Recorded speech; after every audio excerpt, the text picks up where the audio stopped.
Dane with DS Diving Service here at the vessel Emoyeni.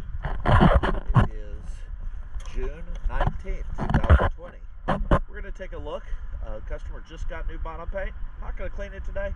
Just want to look at it and look at the heel casting, see if there's a spot for a zinc. I'm not using air, so I'm going to be doing a little bit of coming up and down.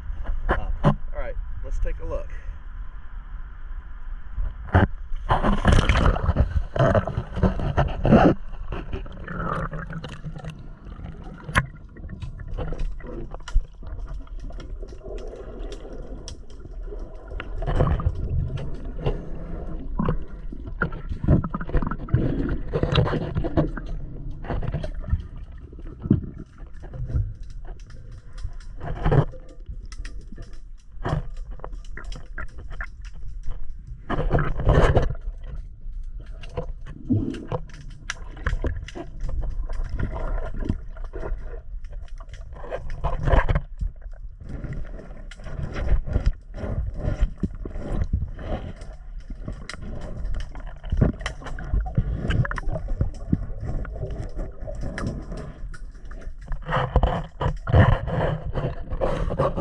Does not appear there's a spot for an anode on your heel casting.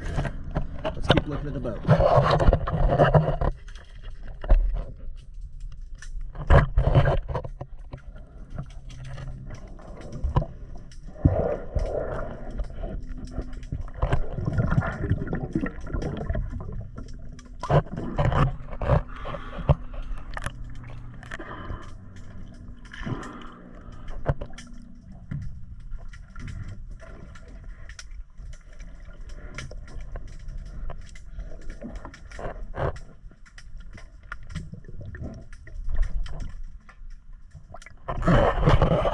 It looks very nice so far.